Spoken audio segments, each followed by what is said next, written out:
if I'm the Rockets, I wouldn't want him either because Ime Udoka has a team. I'm not saying that he's a diva of any sort, but he Mm. sort of is. He's sort of a diva. He kind of is. I mean, a little bit. I mean, I like him as a player. I like him as a player, but he cries a little lot. He whines in the media and different things like that. But he can play. But it's not enough to say that you're going to present to my team and to come in and be the alpha because he's never presented that. He's never been the alpha. He's never been the alpha. He's always let somebody else lead. He's never been the one to just take over and be the dog and take over the game. I mean, he came close with when he was with with Brooklyn with the foot Yeah, on the the line. net. Yeah, Yep. that's when he was Yeah, really outstanding. but he was But best. He was his best. He should have never left OKC. I think that was his biggest thing. He went and got his championship rings when he was with the team that beat him three when they were down 3-1. Go in Golden State. He got his championship rings, but those are easy. He's going to always have that asterisk by his name because he could never do it in a situation where he was homegrown. Their team was homegrown. He had a homegrown team. Him, Westbrook, Harden, and not Siakam, but what's the guy's name? The big dude. Forgot the guy. Man, they had a squad at OKC, man, and just they let it go by the wayside. They wasted their opportunities. of course, Kevin Durant. First of all, we did mention the Rockets real quick. Congratulations to Uma Odoko, who's gotten a contract extension by the Rockets. I mean, no surprise there. Let's look at Kevin Durant right now. Let's just zero in on that for a moment. He's been in the league as long as the Supersonics were still in existence. 2007, second round draft overall. It didn't feel like it's been that long. In 2008, when the Supersonics relocated and became the OKC Thunder, like you said, they took him with them. That was a franchise move and not a trade, of him himself. It was a team. And then in 2016, he went to the Warriors. So now he's on his second team as a free agent. So he had hung out with Supersonics and OKC for like 9 years, very substantial amount of time that he spent there. And then 3 years later, only stayed with the Warriors for 3 years. In 2019, he went to the Nets as a free agent in a sign and trade deal. And then February 9th of 2023, so just another 3 or 4 years from that date, he was traded to the Suns in a blockbuster deal. We knew about that deal that involved Mikal Bridges, Cameron Johnson, for and got 4 unprotected first round picks and a pick swap going to the Nets. Like, it was a really big trade that they really traded for him. And now here we are 2 years later. So his average tenure is 2 to 3 years. They're basically talking about him being traded before June 25th, before the trade, the draft happens. But he wanted to go, with the Rockets, the Heat were talking about him, the T-Wolves, Spurs, and even the Knicks, going back to New York, had been mentioned about, being interested in him or vice versa. Those were his preferred destinations. But the Suns, believe it or not, even though you guys are saying he's washed up or whatever, not necessarily, fully washed, but he's at least on the rent cycle. They're talking about wanting, a blockbuster trade again. Like, they want something for him. His stats from this past season: 27.2 points per game, 7 rebounds per game, 4 assists. He has a 50% field goal percentage shooting, so he's still good with that. 3-pointers, not as good, 39%. Free throw percentage is decent, 88%. So, I mean, even though he's, gone on a downward trajectory, this is where you trade him. You trade him now, or you're not going to be able to trade him after this season. I mean, as you said, he can still score. I mean, that's. But what did he get them? I mean, you got him, Devin Booker. What's my man's name that was traded from Washington there? The point guard. I don't know. Washington Wizards. Oh my God, I can't think of his name. Yeah, he played. He was there with them, but they couldn't. It was a big three. It was a big three, but a big flop. It was a big flop. They couldn't do anything, man. That'd be just. I don't understand that it was a talented team. I don't know what to say. Devin Booker has. I mean, he's supposed to be the next Kobe. That's not true. I mean, it's just I don't see it. I mean, I will. besides the Golden State years, I mean, Durant's never been the kind of person to put you over the top. I mean, he was with Golden State, but Golden State could have won those championships without him too. It's he's there as a doorstop. That's what I call him, a doorstop. He's there because he can score points on a consistent basis and get you a rebound, but he doesn't do anything to really change the course of the game in any game. He's kind of like a quarterback. He's like kind of like a serviceman. He's like a Brock Purdy. Oh wow! Not in the same sense of he doesn't lose you games, but he doesn't necessarily win. He's a manager, game manager. Yeah, he's out there for the. I don't know. I mean, he's a legit scorer, man. I mean, like prolific scorer. But the problem is that there was always something to miss. There was something there because again, him and Westbrook, the fact that they couldn't beat Golden State I mean, when they were down 3-1 in the WCF in 2016. That wow, I just didn't get it. And then to leave and go to that team was just like, how do you make that kind of move? There's no way. If you got any heart in your body, you got any gut, you want to beat them. I don't want to join you. I mean, when games fight, you lose to a certain game. I don't just come join you after we lose. That's just how it seemed to me. It's like, oh, come on. But again, he's a first ballot Hall of Famer. Whenever he retires, he's going straight to the James Naismith Hall of Fame for sure. And I respect him. I respect his game, but I just don't see at this juncture of his career that he'll present any, like B. Smith said, B. Shriller said, he's not going to do much anywhere else. He's going to give you a whole bunch of points, but will it equate to wins, quality wins, in particular in the playoffs? Yeah, I mean, as I always say, at least the verdict is still out on that one. Strilla, go ahead and plug us in with this MLB news. Good luck to whatever team wins. We don't have none of us have a dog in the fight, but we hope the Pacers win. We're all East Coast folks, and except you, J Train. I mean, you could go either way, honestly, since you being from the NO.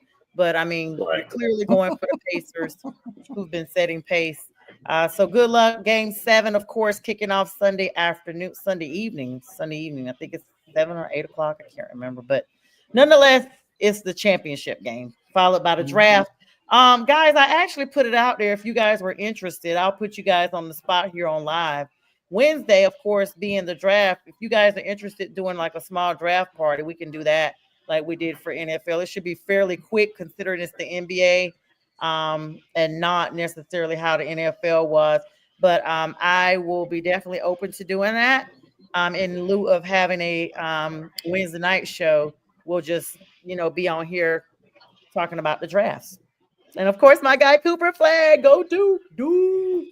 This is why you want to do the draft. That's good. No, that's good. That's good. That's motivation. I understand. I'm gonna be Kevin Durant in this draft. I'll be the doorstop. Yes, and we need to see if Kevin Durant has been picked up. NBA drafts don't thrill me like NFL drafts do. They don't. I'm just putting a little hypeness in there. And I don't think the Pistons even have they don't even have a high draft pick in here, so I don't care.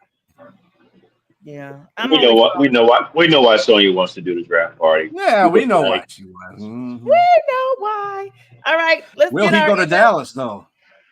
What? That is the question. Will he go to Dallas? Yeah, that is the question. Dallas has the number 1 spot. Mm-hmm. I'm gonna tell you, like, let's look at that for a second, B. Strella and J Train. If Dallas has the number 1 spot, which I don't think they've ever had, or they rarely have, one of the two. But it's highly unlikely, I'll put it like that Dallas gets the number 1 pick. If they do not go ahead and secure Cooper Flag, they are going to regret it because they never have that situation. And while he is definitely marketable, that they could be able to get some real good players for him, even coming in as a rookie. If he goes to another team and balls out, they're going to regret it. With the same token, we hope he's not another Zion Williamson that comes in and he's a complete bust, and then they wish they would have traded him. What are you guys' thoughts on that? You want to go first, B? Yeah, you go ahead. Why not? Why not? Why not? Look, they already fumbled the bag by Oh my letting God, yes. Luca getting out of the door. What do you say? Cooper Flag is what? A jag. Yeah, he's a jag off. Jag off. Oh my goodness. He called us jagoffs at the beginning of the said show. not me because I'm a girl, I guess. So I'm Right, like, exactly. Right, look. sometimes he does say what's up, jag offs, and it be me on that she's too. a jack off too sometimes. So, so Cooper Flag, if they let him slide out of their fingers, it'd be the second debacle of the year. You already traded away Luka Doncic for pennies, for peanuts, and now you let this guy go. No, that's not happening. That's absolutely not happening.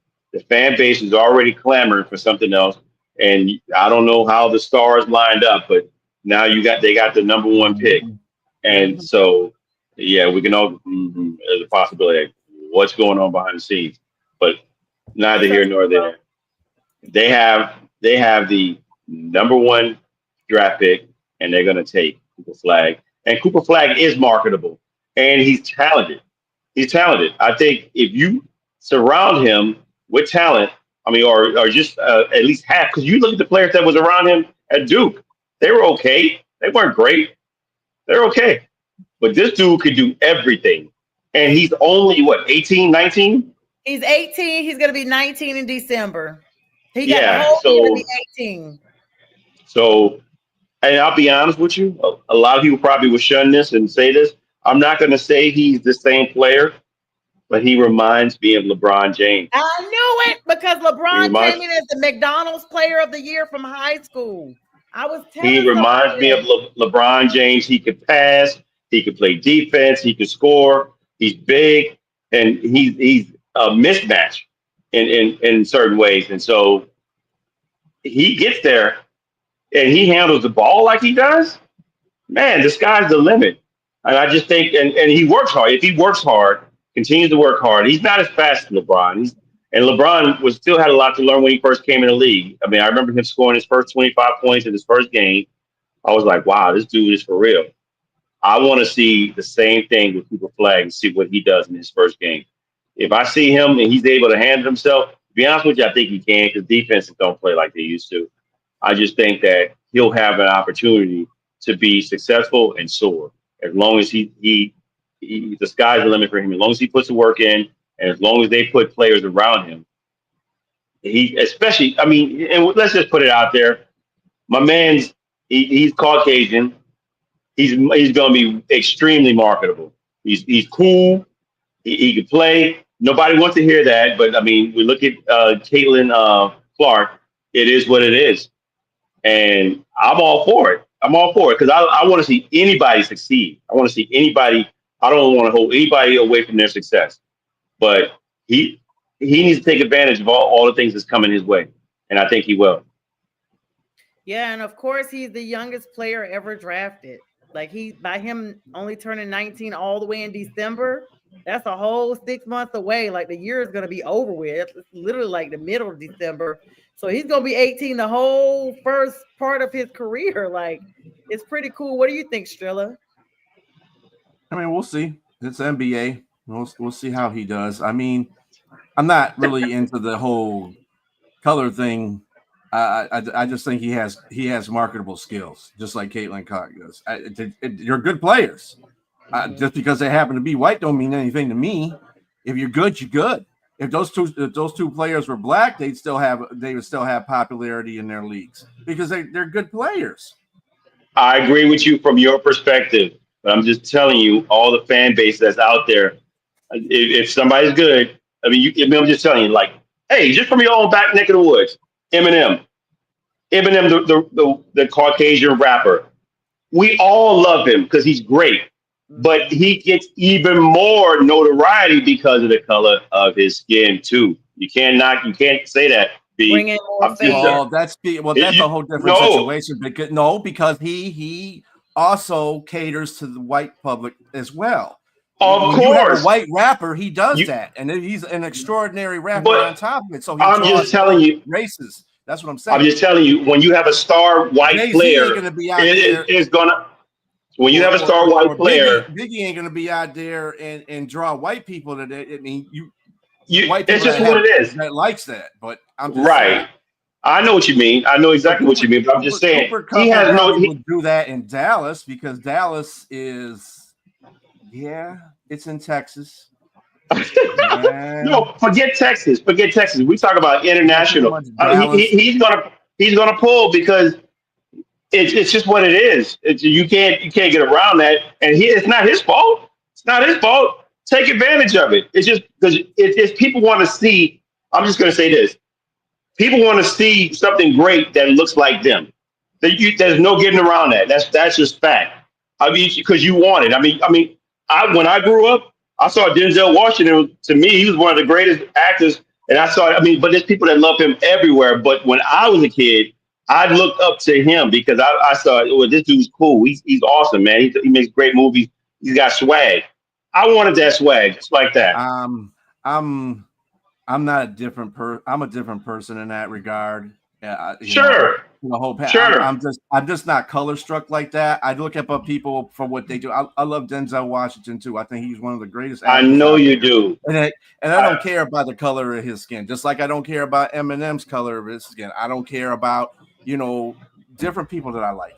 I don't But care about that. I sometimes see what it could they're be, but if you, sometimes it's literally just you may be the exception to that rule, B Strilla. Correct, B. Correct. Because because I'm telling you, and I'm mixed, so I'm not even 100% of anything, and I still like to see people that look like me. I look at Michelle Obama. She's an attorney. She was second, she was the first lady of the White House.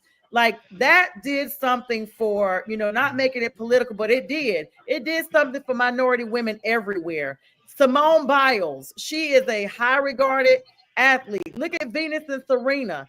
Those girls have literally shaped the sports world for black and brown ladies everywhere. And even though you may not say that I see color or I don't see color, you have to see that this is somebody that looks like me in a world that is normally not me. So, and I can identify even now with me being a future attorney and knowing that there is, and this is the big thing. This is the big thing that literally is the same if in the sports world when you think about it. Worldwide, even though you may live in a metropolis and you see people that look like you all around, when you look at the nation as a whole, there's only 2% black women that are attorneys. 2% out of the billions of people that live in this country. And I feel like for me, that is an honor to even be accepted to try to follow those people who have been ahead of me because that is a very low percentage. And so, in the same thing in the sports world, when you look at the NFL, when you look at the NBA, and you see all the talent that is everywhere, the odds of making a professional team are second and slim to none because everybody wants to come out from where they are and be great. And it doesn't matter if you see skin or you don't, it's just what's there.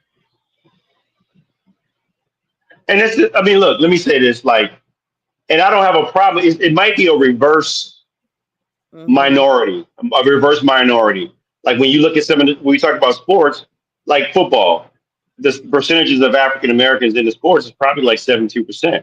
Yep. So when you see, and then people, it's even smaller for Caucasians when they play like positions like cornerback, like Cooper DeJean.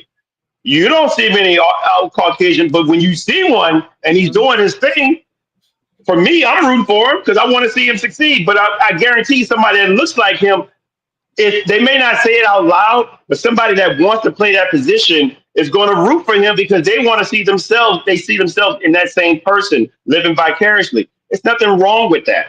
There's nothing wrong with that at all. It's just what you see in the mirror. I get where you're coming from, B. I get where you're coming from, real. Not being color struck at all.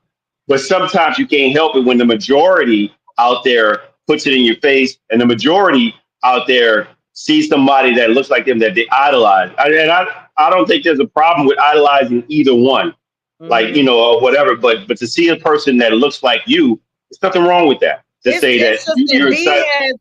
B has a stronger mentality and love for people, and for him to do that, he is like one in like he is the example that everybody I wish was like, because I don't see race when I choose my friends. I don't see it that way. But if B, I you're hear bringing a tear to the eye. this, and this, right, then it's like you're like, great, because that's what you want. And let's be clear, at the end of the day, J Train, Strill, and myself, everybody that's watching, everybody in this world, there's no pure race anymore. No one's 100% of anything. So you may as well just embrace it and love it and applaud it and keep it moving. Oh, Thank you. so that means they're gonna have 12 wins too, huh? Okay. Thank Good you, job, Steve. T-Bro. At first, I thought that was a shot. You saw me pause, like, okay, I ain't even talking about the Panthers. But let's move along to some NFL. Well, I just want to say one thing NFL. to that point. To that Mhm. point, this is why people underestimate America. America is the only country that we talk about this kind of stuff in. Mhm. I guarantee you, they're not talking about that in China. Why? Because everybody is the same over there. Mhm. Okay, there's no minority over there. There's nobody. Minority over there might be a Vietnamese or a Filipino or somebody like that. That might be the minority that you talk about. But over there, you're still Asian, and you don't have there's only a 2%. There's a 2% populace that is a lawyer. Only in America you can say that. That's why America.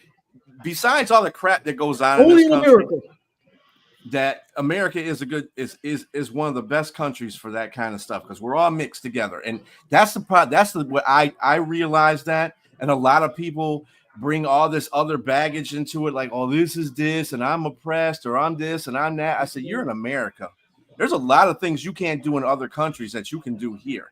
That's just the nuts and bolts of it. I don't care.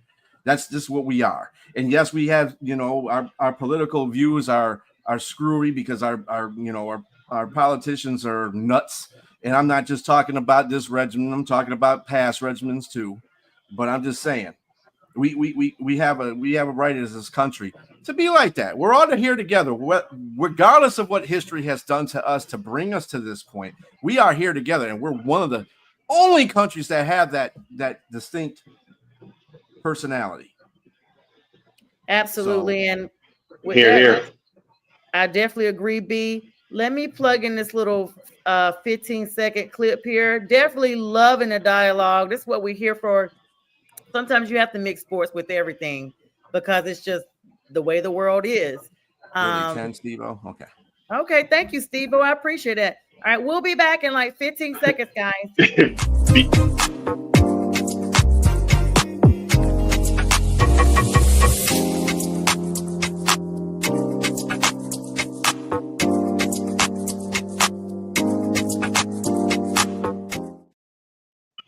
All right, we're back. Told you guys 15 seconds.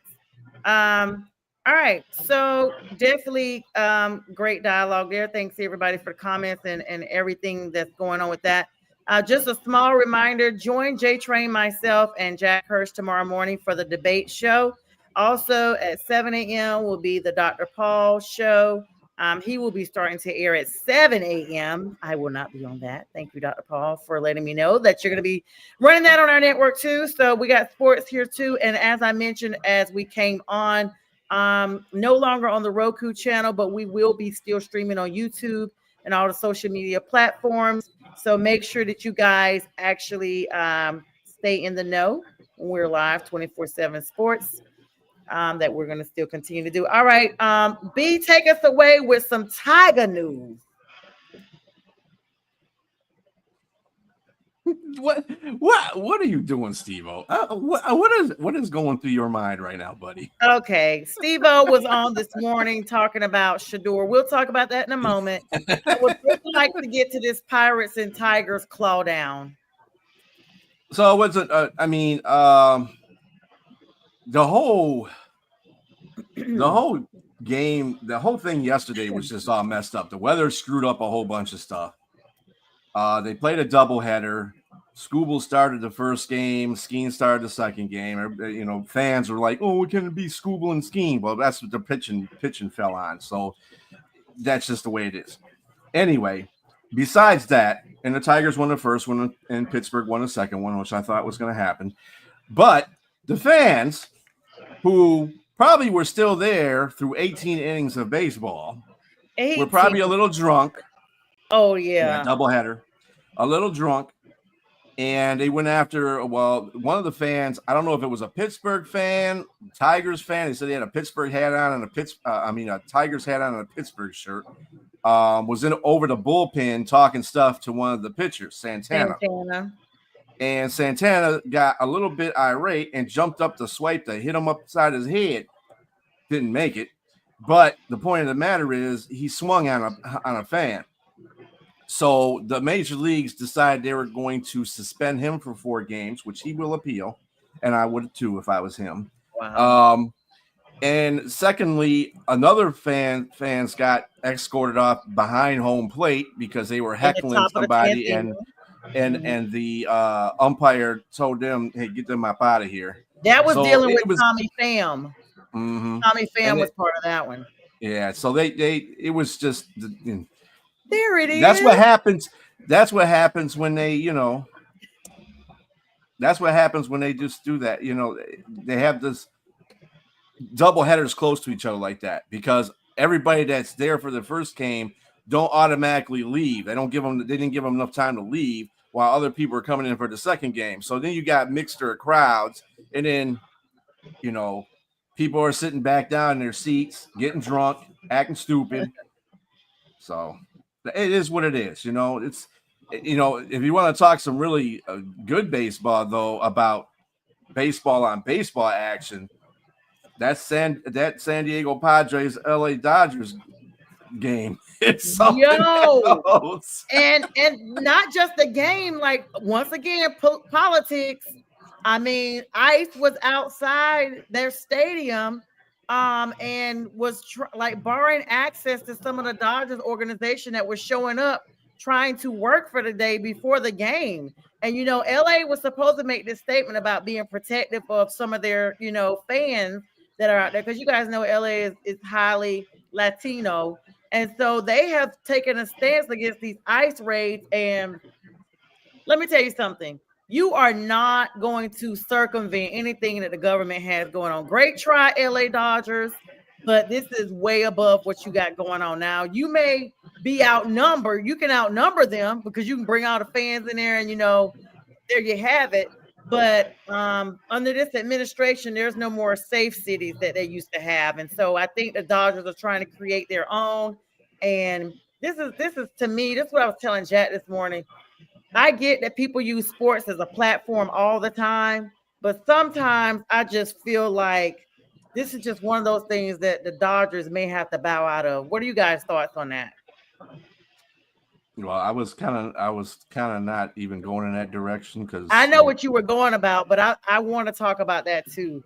I mean, it is what it is. Like I said, I don't talk about politics no more because there's nothing to talk about. Well, it's not really politics because it's not like they're voting. They had ICE. In my opinion, stadium. both parties are crap. So I mean, yeah. I don't have an allegiance to nobody.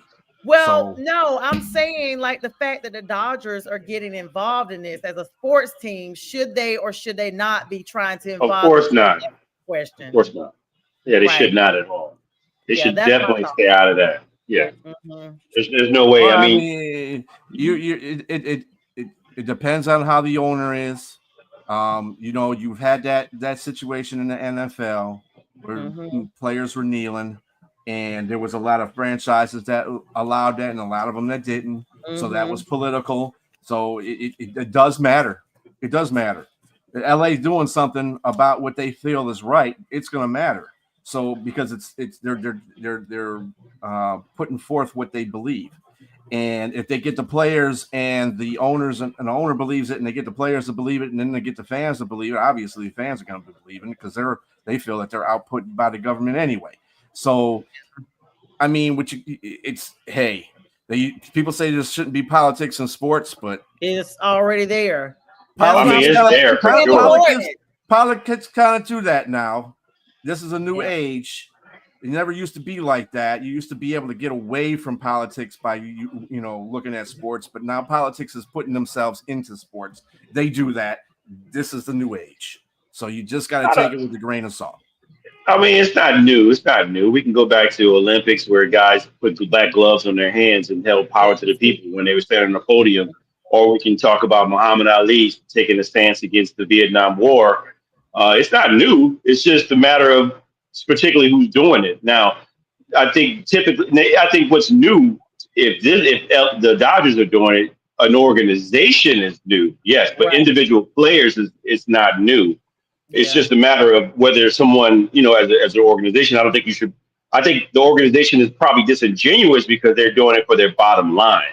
They know who buys their tickets, so they know who wants to spend the money on there. So of course, they're going to do something in the regards to say, okay, we're going to try to support this. I mean, but yeah, I don't think it's more so for like, oh, we're righteous and we want to do something for the people and make sure. No, come on, it's BS. Yeah, so B, tell us about the play of the game that you were going to mention too. I will give you that because I know what you're going to mention next. No, I was just talking about the San Diego, LA. They're beating each other with the ball, and both managers went at each other, as a matter of fact, in that game. And afterwards, when they were interviewing both of them, they said, well, we meant to do that. Let me tell you something. But they're not suspended. I just want to say something. When they were throwing the ball, when I seen both of the beans that happened, I mean, they were lighthearted beans, okay? And it wasn't, they weren't throwing at all their might at them, like 110 yard, pitch. So we were talking about this while I was listening to early in the morning, the Tip report, Michael Tipton. And I was happened to be listening to him, and he was talking about the same thing. I said, people out there want to take walks and stuff like that, which is a coward's way of doing to get on base. But if you want to stick your little behind out there and get hit by a 100-mile-an-hour pitch to get a walk, crazy. I'm all for it for you. Crazy. But this is, I mean, these two teams are beating each other. They don't like each other. They're division opponents. I mean, it's going to get worse, because they got to play each other several more times this season. So it's going to get a little more frustrating, a little more irritating for these players. I wouldn't be surprised if one of these games end up in an all-out brawl in the middle of the field, because that's how they're playing right now. They play like they don't like each other. They hate each other, and that's how it's going to be. So because both teams are good. Wow, West. Mm-hmm. That's what makes this more interesting. You want to see that kind of. You to see that kind of interaction. You don't want to see nobody get hurt, but the point of the matter right. is you're going to be bruised really bad or broken somewhere. That's crazy. Yeah. Well, kudos to them. Let's switch out to some NFL here in the last 9 minutes and change that we got. CJ Mosley, Ravens, Jets, Pro Bowler 5 times, 11 seasons in the league, has announced his retirement. The Pro Bowl linebacker that spent time with the Ravens and the Jets announced his retirement yesterday. Still in his 30s, guys. I mean, sometimes you got to know when to hang up your cleats. Mm-hmm. Now, we talked about that yesterday. It's just some players know when to do it. I got all the respect, and like I said, I usually think that a player's lifespan in professional sports is about, well, especially in football, is about 10 years. So I mean, you got guys calling it out now. Puka Nacua. I'm gonna retire when I'm 31 or 32. I mean, that's fine. If you have a plan to do that, that is awesome. Save your body. Because football is save your mind. Yeah, save your mind. Save your body. Football is it's a violent sport. We definitely see that. Jay Train, some Saints news. You guys made some roster moves here lately, signing tight end Seth Green, cornerback Jaden Price, and your tackle Barry Wesley to 1-year contracts. And you guys waived Travion Fluellen and running back Xavier Valade. Lazavian. You You guys, got me so excited talking about these. Oh, go ahead, Cam Akers. Yes, you got me so excited talking about all these players. I only have two words for all these players: Bye-bye. camp bodies. Camp bodies. oh, They are all camp bodies. They are filling the roster, 90-man roster, and Cam Akers is probably the only one that's going to make the roster out of all these names you just called. And well, he's you probably going to. exercised the 5th year on Chris Olave, so you're going to keep him through next year. So that's Oh, great. without a doubt, without a doubt, Chris Olave is a true talent. You just got to stay on the field and not catch any hospital balls from Derek Carr anymore. Oh, you know what? Derek Carr's no longer there. So yeah, so Congratulations maybe to he won't. Steve Gleason, though. Hall of Fame, Saints Hall of Fame inducted, Courage Award. He Steve Gleason. He deserves. He's done a lot of things, and I think he's going through a lot with the excuse me, I can't even say the disease's name. Uh, what is it? ALS. ALS. ALS. ALS. Yes. And so, yeah, I think I told you guys before. I knew someone that had ALS, and they passed. Man, it was pretty tough to see somebody like that. To see, I never knew of the disease before. What it was called, Lou Gehrig's disease, and so that's pretty tough to see that. And my man's a trooper; he's fighting, and they're still doing a lot there. But he's not the only one. There are two other people: Tracy Porter and Brett Maxey. These are both former Saints. Tracy Porter, of course, Super Bowl champion, along with Gleason. These guys are all in the Saints Hall of Fame. Congrats to all three. Mm-hmm. Congrats like to Tracy you. Porter. We'll see you guys in the South for whoever makes the rush. Of course, Kayvon Thibodeau aiming for a bounce back season. We talked about that a little bit yesterday on the No BS show. We did not talk about extensively the Shador Sanders. We'll wrap up with that because that'll be a couple of minutes of conversation. 2 reckless driving speeding tickets in excess of 90 and 100 miles per hour back to back. He missed his court date for the first offense. I know in Georgia, that's an arrest if you're going that hot, that much speed. You are not getting a citation. Is this one of the situations? They've got the clip out there, of course, of him getting a second citation, driving his pickup truck with Colorado tags, and the officers asking him, who are you? He's like, I'm Shador. And he's like, you got Colorado tags? He's like, yeah, I was drafted. That's where the last part I heard. But I mean, I don't understand. 2 tickets within a month, excessive driving. This is crazy. This is crazy. Henry Ruggs just came out last week and did a little speech. They let him out for a couple of hours to talk to people about the effects of speeding and, of course, his regret with what he did off the Vegas Strip. What are you guys' thoughts about this? These players ain't gonna learn. They're gonna sit there and do. I mean, what player for Minnesota, the other receiver, he was another one that got caught up in that. Dude, didn't you see a guy go to jail for killing somebody because he was going after? What are you not? What is not transpiring between that and doing it? I'm not understanding that. Are you that young and dumb? You're a professional football player. What you just said right there. I was young and dumb too. I just think that I'm not. I mean, I think that yes, while you're doing something stupid, I just think that I'm not going to throw stones at anybody because again, you can learn a lesson. You might learn the hard way. You might learn the easy way. I think a lot of people learn it the hard way, but I was young and dumb. I drove over 100 miles an hour before. I don't know if any of you ever had done that before. I can't say it, that you did or not, but I have. So, I mean, I was lucky. I was lucky, so I'm not going to just judge the man for doing this. I mean, again, you're talking about somebody. How old? How old is he again? I don't know how old Shador is. He's 20. We've all done something stupid in our 20s and probably gotten away with some things that we shouldn't have. So my thing is, it's too much being made of it. I think there's no news right now. So we're talking about something, and my man's already got news for being drafted at the fifth. I mean, at 144. So again, he needs to learn his lesson. But I mean, it's driving. Yeah, that's funny, Yenser. I'm gonna say this. I was a speeder in my 20s. I've never gone over 100 in my 20s. I think I've gone 100 on the nose, like within the last year. I will say that, and I was not caught. That's the difference. When I got a ticket in my 20s, that slowed me down because I didn't want to raise up my insurance. I knew that at the time I was on insurance with my grandmother and my dad, and I knew what that meant.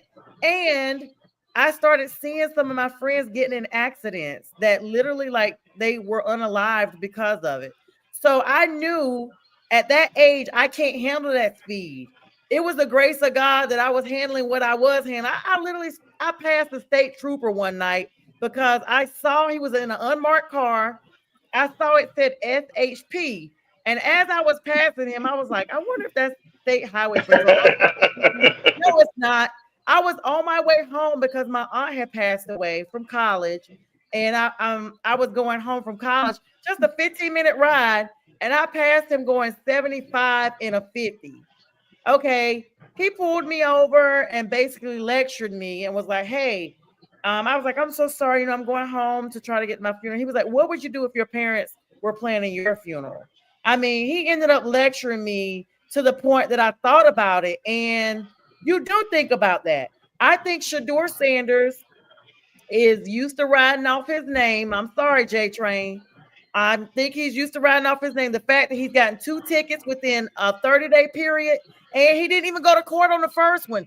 He was supposed to have been arrested. That's going to be the wake-up call. These are not citations because Rashee Rice for the Chiefs right now, he got 8 felonies from a speeding incident that they don't have. I mean, we only got a minute left, but that's just my thoughts on it. My thing is with that is that I remember being 22, 23 with no money. You got 22, 23 year olds with money. Right. So, of course, it's easier. So, but I think it's going to take his father or somebody to just pull him. I mean, even then, I didn't listen to my father about everything. It's just my thing is sometimes you got to learn the hard way, and I'll say that, and we can go on. Yep. Any closing thoughts, B? We got a few seconds left here. No, we ain't got time for that. Definitely like that. And see, B got kids that's that age, so he knows. Like he'll put strap to them real quick and be done with them. Great show as always, guys. B Strilla, thanks for all the work you've done behind the scenes to make this a great production. J Train, thanks for always bringing your thoughts and actions and whatever's in that canteen that you got over there. And guys, we'll see you guys on Sunday morning for the Sunday Morning Sports Show. And J Train and I see you guys in the morning for the debate show. Everybody have a good night and a great weekend. Happy summer. Winner lose a man a winner, and that's for certain. Never take no program, come me and me own dance. So me go and shut and tell them I'm a winner, yeah. Nap up, don't not turn in a sinner. Oh.